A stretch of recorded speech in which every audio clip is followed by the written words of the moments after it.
What's going on, guys? What's the Deal Sports? Zach Deal back here again with the first episode of the What's the Deal Sports podcast. I know I got a lot of podcasts, it's hard to keep up with, but partnered up with Recliner Media. We're with them. They have been doing and, presenting some of my different podcasts for quite some time now, probably like, 3 or 4 years. So that's what we're on today. We got some Philadelphia sports topics we got to catch up on, but we just also have to go over the overall landscape of the NBA, the NFL, UFC, MMA in general, which obviously the UFC has a big part in. What else is on the topic list today? We got baseball as well. We just had the All-Star game in Philadelphia. There's also some stuff I have to say for Sundays. Pies on Sports podcast. Last night we were also live on the Han broadcasting page, which we'll be doing some play-by-play for in the next 6 weeks, some high-level New Jersey football. We were doing play-by-play wrestling and football last year for Delsey. And Delsey's wrestling team obviously was extremely good and produced a state champion wrestler, which we had interviewed on that channel a couple months back. Actually, it wasn't even that long ago. Not even a couple months. I guess it was maybe a 6-week span. But that's how time feels sometimes. But yeah, just had to, cloud up my other engagements here. But other than that, yeah, it's the What's the Deal Sports podcast, a little solo podcast I'm going to be doing. Going to be keeping it short, just talking about some overall topics. See, I got the shelves souped up out here behind me. Some stuff that didn't make the shelf. I mean, it's on the shelf. We got some Kevin Durant's here, some shoes. I got a bunch of shoes. I don't know if you guys can see this. This means a lot to me. This little OG LeBron box. And these are for LeBron 8s or something. Forget where I got them from, but we got some OG LeBron 2s. My favorite shoe of all time. I'm a sucker for shoes with straps. Had to take the bottoms because, they need a sole restoration because these are from, 2004, 2005, size 10.5. I think I bought these when I was in high school. Still have them. Still have the OG soles for them, too. And obviously, I got a lot of LeBron shoes. And with that being said, it's not just an investment because I actually do like them a lot and I wear them. I mean, if I could wear those, I would. I have the navy pair that are wearable, they're the retros, so could whip those out, and I do whip those out on occasion. I think I wore the navy, white and navy ones, the retros, to the LeBron Museum a couple years back in April when I had went there, and I went to Canton, Ohio. It was a really good trip around my birthday, so shout out to that moment because went to see the LeBron Museum, and I saw the Pro Football Hall of Fame, so that was sick. But those LeBron shoes, those are the OGs. And outside of the World Cup, I mean, I think in all of sports, honestly, it's going to be where LeBron James is going to pick to play basketball next. And if you know anything about me and sports talk and LeBron James,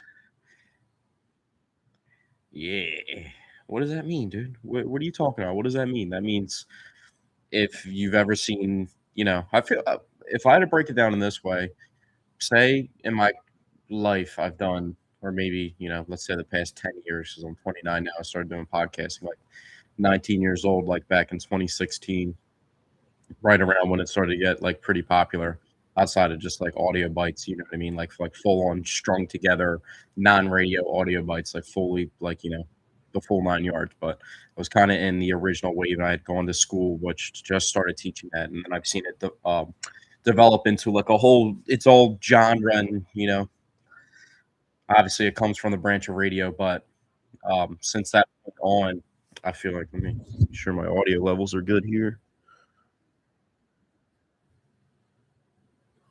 I think I'm good. Yeah, you got to know how to do everything, you got to be able to produce on the fly, edit, do the whole 9 yards like I'm talking about. There's always new software coming out, just new people getting taught, and they learn a different way, and then they create something. That's kind of like what I found myself in. I would always ask for advice. Excuse me. And I would, be right there, but not take the advice and get over the hump. But really, it's I kind of overthink things at times, so just kind of let it be. And I think LeBron James isn't going to be overthinking this decision. And if I'm going to make my pitch for him to join the Philadelphia 76ers, so that kills two birds with one stone for me, excuse me, because if I can root for LeBron James, which is my ultimate passion in basketball, honestly, is to root for LeBron James. If I could root for him to win another championship and it would be in a Philadelphia 76ers uniform, that would be my ideal basketball situation for him to end his career. Does LeBron James care about what's the deal sports, Zach Deal's ideal way for LeBron James, Raymond James, to end his career? I believe he actually does a little bit. That's how crazy I am. I say you have to be a little bit delusional. So I'm crazy enough to believe that he does respect my opinion on what I ideally want him to do. Does that mean it's going to happen? Who knows? There is a lot of steam, though. I know a lot of people are talking about that. The boardroom, which is funny. That's Kevin Durant's I think media company's name. And it was like the boardroom whiteboard, you know, with LeBron and his group, Rich Paul and the guys. They gather it. They write down on paper. I think maybe LeBron's not even in the room. They're just Rich Paul's just quarterback and everything. Drawing the branches of the teams and the enticement. And you know, I'm not a real big of what the books say because I think you can get the books bad sometimes. I think the books underrate things at times as well. But I mean, man, I don't know. What is the purpose of him going back to? I mean, LeBron and Giannis would be crazy together, but Miami is the lifestyle. Is he wanting to get up in the mix with Miami? They do have a really good team. LeBron would make them really good.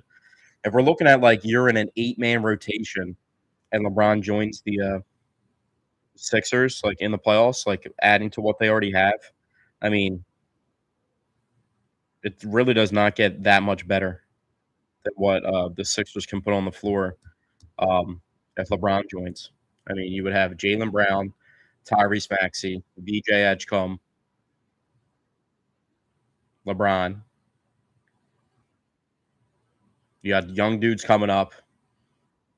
And that also draws the question for me. I told you I want to hold back on the Philadelphia sports side of it, just to keep it a little bit more, you know, reserved, so I can do that for the Pies on Sports podcast. Excuse me, I got something. Got to log into account. Got logged out for a second.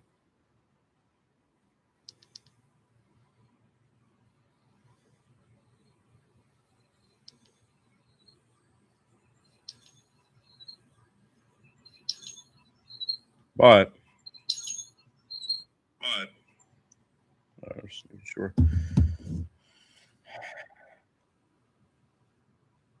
Does Daryl Morey deserve credit for the Sixers acquiring Jaylen Brown and positioning themselves into LeBron James? It's kind of like the question of Philadelphia sports of when the Phillies had fired Joe Girardi and Rob Thompson, who I believe flared out extremely quickly. It was kind of like the match and the candle wick that lit a fire under them that season that propelled them in 2022 to make the World Series and push that to 6 games. Weren't able to get back there, and then you saw at this season that they had to make a change extremely early in the season to rekindle things, and they've been doing really well once again. And it's kind of like the same positioning of having a high-level assistant right next to it, kind of like the conversation about Nick Sirianni about how they want to handle the offensive coordinator over change every single season. Let's see if I can tie the Flyers into this. The Flyers not having a prospect that can get over that big hump to be a superstar for the franchise since Claude Giroux. And I think Claude Giroux's coming back, isn't he? Is Claude coming back? All right, I'm going to say that for the Pies on Sports podcast. Now I'm getting too deep on the Philadelphia sports thing. But that's what we got going on right now. So it's pretty interesting how things are going to play out. Yes. There is no ponytail. It's off. I got to work on. I got a little fade on the side, so I'm gonna have to buzz it and then go all the way back with the length on here. But yeah, a couple podcasts in, just showing you that I'm not hiding any hair anywhere. Did trim it up a little bit, which was pretty crazy. A long time coming for that, but I wish I didn't do that, but it is what it is. But gotta get it buzzed back all the way to like the same length because I did get a little. I do like the fade and stuff like that, but it's just like when it's in. I guess I just need another haircut. Maybe that's why I'm just tripping. Maybe that's why I'm tripping, but or maybe I need a haircut. But I do need a haircut to grow it back out. I'm gonna use a bunch of different things. So maybe I have to do my little curly hair routine today and show you guys my skincare routine, how I get down for what I put in my hair to get it back up to par. I actually know what I need to do to get it back up to par. I can't be spilling any secrets, so you have to wait for it to drop on the website. But yeah, but lots of questions in sports. World Cup, Messi, Argentina gets over the hump yesterday. I actually didn't watch the game. I had some other stuff going on, but in my limited attention span that I relay towards the world of soccer, which is the biggest sport in the world, just because you get all the countries mixed in. But we all know your favorite sport's playing fantasy football, so just remember that. Your favorite sport's playing fantasy football. Yeah. So, all the soccer players love football Americano, and that's the facts. That's the facts. Not everybody wants to go around run around and get hit out there. I think it'd be pretty sick to score some goals in, soccer, especially for your country. Like, yeah, that would be definitely sick, but, the real glory to me is on the football field sports-wise and in interest level for sure. Obviously, I got an extensive background in football, and my family does too, but I think that's the truth. I mean, I don't I like the soccer video game FIFA a lot. I like that a lot. I feel like a lot of people like that too. I know a lot of football players that play it. Maybe some football players wish they could play soccer, and maybe they're just not coordinated in that sense to be able to do that, or maybe they're too big, or from their native country, that's what it is. But I mean, for me, born in New Jersey and just growing up, obviously, the son of a football coach and everything. Um, I mean, I would have played football if that wasn't the circumstance, and I was kind of, born with a father that had a different career path. You know what I mean? So that's just kind of how I see it. But even all those people that would said I would never let my kids play football or I would never play football myself. It's like contact and all this, that, the other, whatever excuse they want to make about not playing football or just not wanting to go to a day, whatever it is, you're just as excited as all those football people are on Sunday to sit on the couch and watch football and be immersed in fantasy football. And the dudes that haven't played football before are more so the people that get more immersed in fantasy football. I just love roster management and building, and I take big risks in fantasy football, and sometimes it's big rewards. One thing I need to get better with, I actually, if you guys do remember on the UC Sports media page that we rebranded to Han Broadcasting. I used to do the fantasy football Fridays on there, and I would give advice, and people would hit me up all the time, and I would DM them back and forth, yada yada yada. And maybe even sometimes when I was doing that, I feel like I didn't even put enough emphasis on my own fantasy football team to be able to do what I need to do to have success. But one thing that I was really big on was dudes that had retired, and you can't do it with defensive guys. So we don't really know what's going on with Aaron Donald coming back. That's another big story in sports. Apparently, he's working out at the facility. There's a picture of him. I mean, I would assume that Aaron Donald, being one of the best players in franchise history, would have access to the facility. Whenever he wants, he's not going to get Jamal Adams out of town for 2 first-round picks. Whatever. I love Jamal Adams. I'm so sad that didn't work out because sending a fire DB to the Seattle Seahawks, I think everybody, that's one of those things in sports. It's uh, this is a random one, bro. This is a random one, but seeing the Washington Wizards get some gas on their team. I love Trey Johnson as a prospect and a player, and I think he's going to really blossom and flourish. But getting a guy like Trey Young, I just remember Gilbert Arenas, prime John Wall, Bradley Beal when he was dropping 30. I just want to see someone up in there just making something happen for the Washington Wizards, random stuff. But excuse me, I was more so pointing it towards a specific prototypical player for this type of franchise type thing. And if I want to meet that connection relation, it's hmm, hmm, hmm, hmm. I think I already made it with the Wizards. I'll keep it like that. But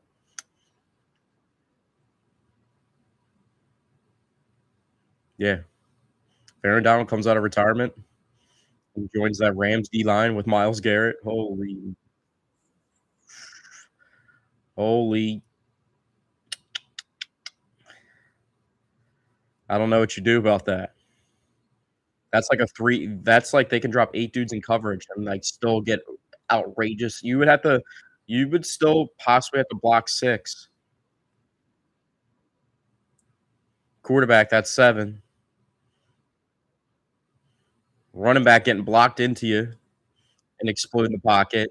You got 6 trying to block 3 on the line and then 8 people dropping in coverage, spying the QB, like, Josh Allen's screwed in that situation. Lamar is gonna have a really, really tough day. It's gonna be a really tough day for Lamar in that situation. I'm talking about AFC teams where, like, the Rams would make it to the Super Bowl and who they would potentially see, and those are always the favorites. Um, the Chargers haven't gotten over the hump, but even with, the mind of, Harbaugh and Herbert as the talent, they're not getting past it, especially if their offensive line is having issues with, injuries and stuff like it did last season. They're not getting past that. Um, Mendoza's gonna have a tough time as a rookie playing against stuff like that in the AFC. Cam Ward's pretty nice, but I don't know. The Titans are gonna be exciting. The Titans are gonna be exciting. They have a chance to jump pretty far. I think they could win 11 games if things go the right for the Titans. And that division's just pretty crazy. Like, you never really know what to expect from the AFC South, like, ever. So, but I just teams that would match up with the Rams in the Super Bowl AFC wise, like, even with the athleticism and agility of Josh Allen and Lamar and Joe Burrow, it's just like, dude, like, they can literally only rush 3 dudes and have 8 just dropping in coverage, spying you, just, lurking in the zone. Um, they made the big trade for Trent McDuffie too. I mean, shit. They got Trent McDuffie and Myles Garrett in one offseason. That's outrageous.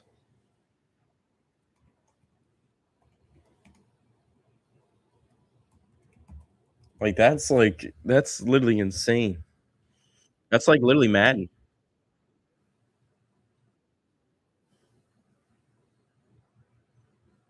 And when they won the Super Bowl, they had Jalen, Von Miller, and Aaron Donald. Jalen Ramsey, Von Miller, and Aaron Donald on one defense. There's a lot more guys that were on those defenses as well, but, like, we're talking about, like, probably what, Aaron Donald top 3 at least defense tackle of all time, defensive lineman of all time.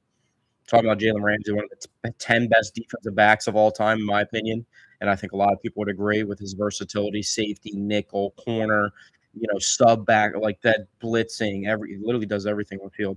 Superiorly so good and technique-wise, and, like, he takes risks and plays in and out of phase. He can just pretty much do anything. Um, I think he's the best defensive back of the generation. And then Von Miller, one of the greatest pass rushers of all time, probably one of the 20 greatest pass rushers of all time with, like, the dip move that just, leaves you clueless. You can't really do anything about. So,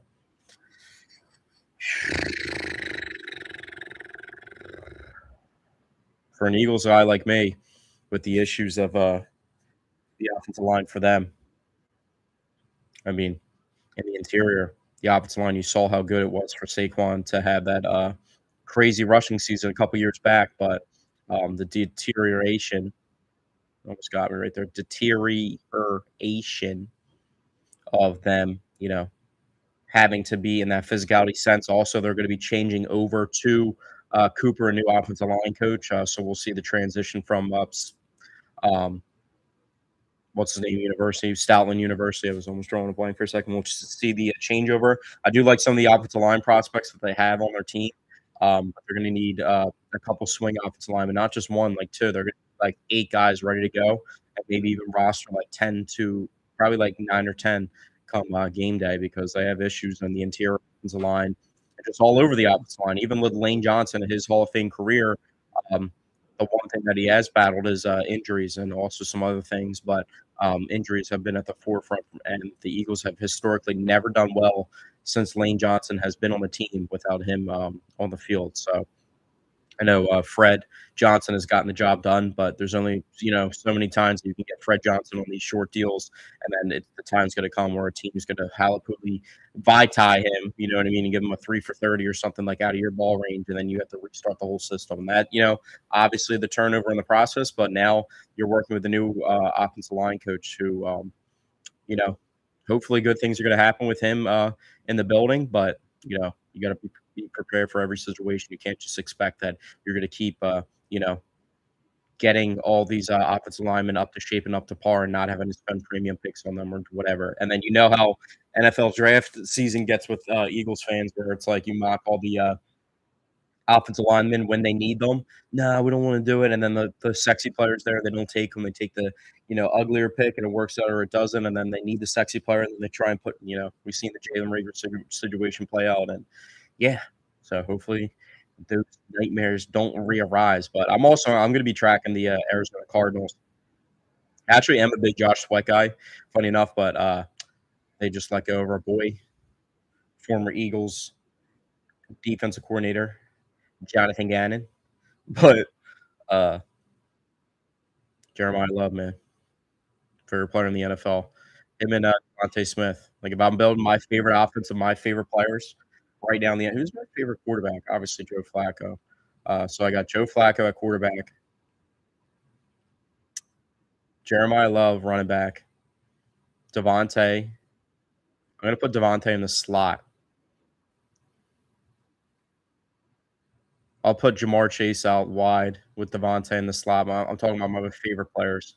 And I got to get a rando because I know I love some randos in there. Who would be like a good complement XYZ receiver wise to those type of players? Um,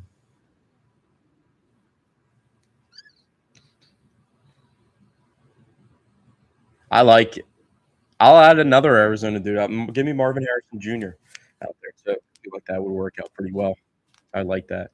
That's a good offense. Then I want Kyle Juszczyk as an H back out of the backfield, being able to set up some pro eye looks and different type of stuff, so I can run the traditional runs out of the backfield as well. So I'll put him in there. I'll have 3 tight ends. I'll use him as a tight end / fullback, and then I'll get 2 more tight ends. Um, my backup tight end would be Evan Ingram. Still be cooking, a little banged up with injury. We can get it done. Kyle Juszczyk will come in and be my blocking tight end. He'll be my H back, and he'll be like my 6 offensive lineman at times, like it like that. And then I'm going to go with another receiving tight end. I'll go with Juwan Johnson, so I can load up on some South Jersey dudes. So I got Juwan Johnson, Joe Flacco, South Jersey connection there at tight end. So a little receiving tight end too. And then give me Lane. I trust Lane to stay healthy. Lane on one side, right side, obviously. Left side.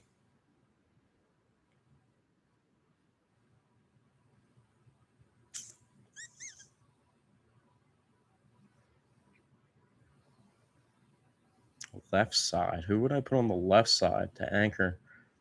Damn.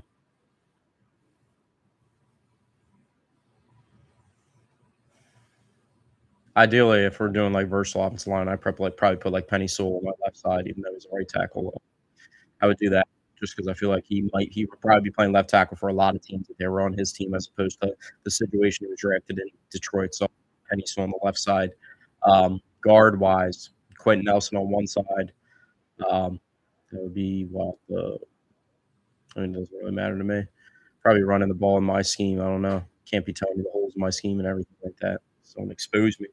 But yeah, either side for Quentin. I think he's better on the right, but center. I'm gonna go with that dude. I'm gonna give a random dude a shot. Who's the center that the Eagles have that I like? I gotta think of his name. I'll be mad if I look it up.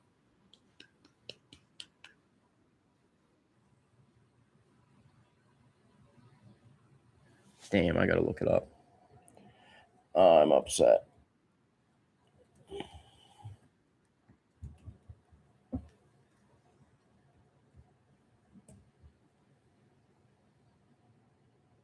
Drew Kendall.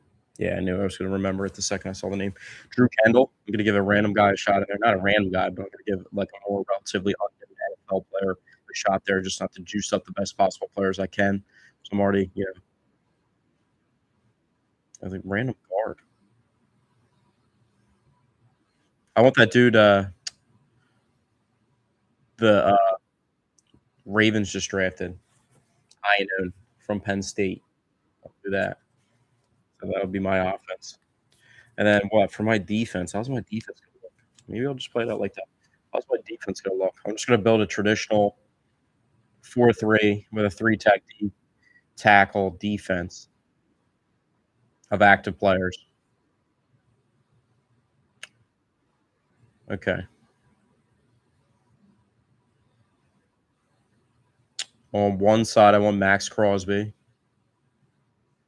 I split out wide. I might go wide 9 on him. Um,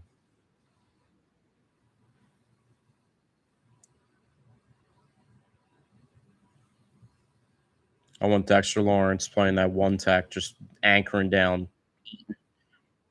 I want Dexter Lawrence and I want Max Crosby.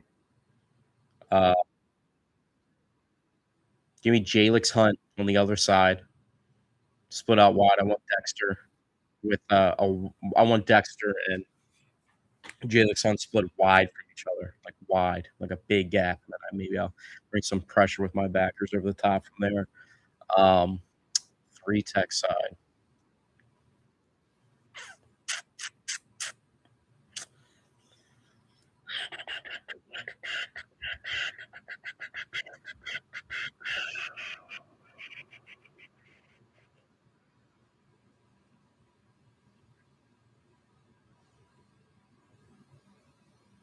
I'll get an OG in there. I'll get an OG.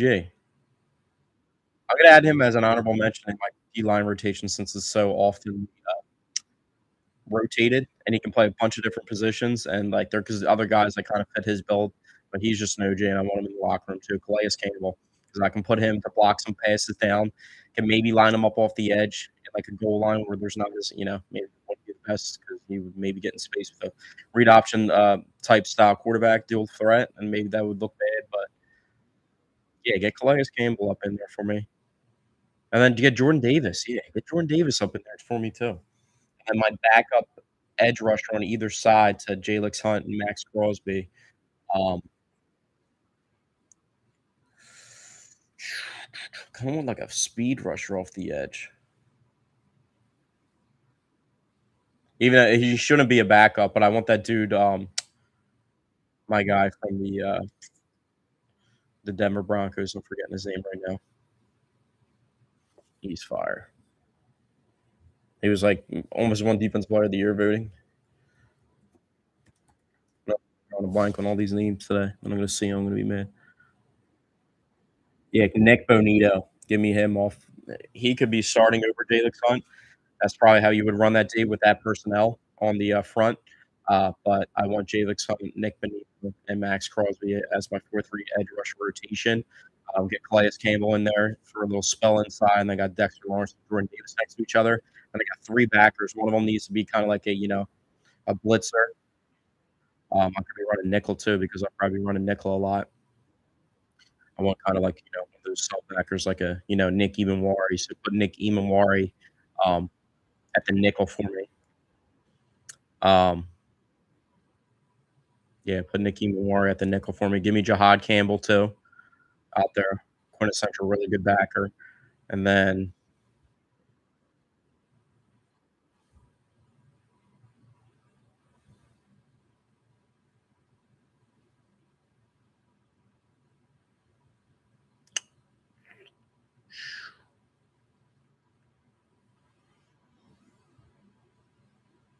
give me Zach Bond and Jahad Campbell. Honestly, just put them next to each other. I'll be down for that with Nick Ebenwari, and then I want Coop at safety.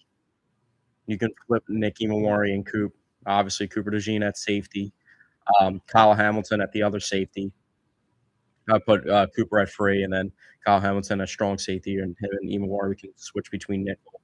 And then at corner, um,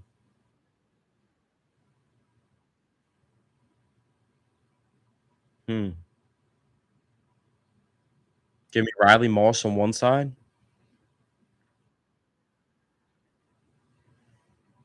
and Jalen Ramsey on the other side. And that team's literally going 14-3 and winning the Super Bowl. That's the 14-3 team right there. So maybe I'll have to cut that clip and expand it over a longer period of time than I thought it would, but that's how I would build. There's like some of my favorite players to watch and some of my favorite players. That's just kind of rough estimates off the top of my head. I didn't even know I'd start talking about that on the podcast today, but I thought that was interesting and just a thought that I had to build on and keep going. So that's kind of how I look at a team off the top of my head. If you ask me, give me 11-11 on either side, maybe a couple substitutes to fill it in. Give me, 25 players to, build 11-11 on either side with some substitutes. And that's probably how it would look for me. So, yeah. You're going 5 for on a basketball court if we're going to keep expanding onto each different sport. 5 on a basketball court for me in the NBA. Like tie ball, game 7. I can put 5 on 5. I would probably do realistic lineup too, like based off of like how, you know, maybe who's 5 right now. Like if the Sixers get LeBron and you put out Joel Embiid, Tyrese Maxey, LeBron James, Jaylen Brown, and VJ Edgecombe, like that's the best 5 you can put on the NBA. It's the best 5 you can put on the court. There's no one that can match that 5. Not the healthy Rockets with Kevin Durant in full health, not anything the Warriors can build, not Giannis trying to find a new town to, get things done in, not the Celtics and Paul George and Jason Tatum, who's gonna miss game 7, not, the Knicks, who are great, but not the Knicks, not the Spurs would be pretty close. Spurs Sixers, that could be some action. Not the Oklahoma City Thunder at all, especially they have some injury issues. The Spurs would be interesting, but I would go with the Sixers. They got LeBron, Joel Embiid, Tyrese Maxey, VJ Edgecombe, and Jaylen Brown, bro. That's insane, bro. I didn't even know it was possible, bro.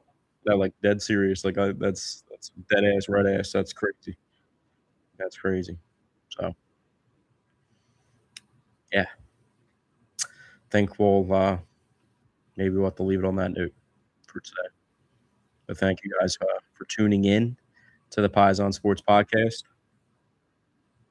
That will be happening on Sunday. That's my, you know, that's me putting all the podcasts together. I did the podcast last night. I got to record for Pies on Sunday, and then I had to record this podcast today as well. So packed schedule. But thank you guys for tuning into episode 1 of What's the Deal Sports podcast. We're going to be talking about sports topics, not just tied to Philadelphia, and branching out a little bit more and just overall topics of stuff I want to talk about. If you guys want to comment some new music that you guys been listening to, definitely take some recommendations in that. Just don't give me any country stuff because I'm not going to listen to it. Yeah, any recommendations of anything? I'm doing some got some other stuff cooking behind the scenes, like literally and figuratively. So take recommendations on anything. So just let it be known. Even maybe my hair. Like maybe I should go with the mullet, the rat tail, the tail of the donkey, whatever you guys want to say. I can show it. So, homie, show it. Show hey, what time? Aight.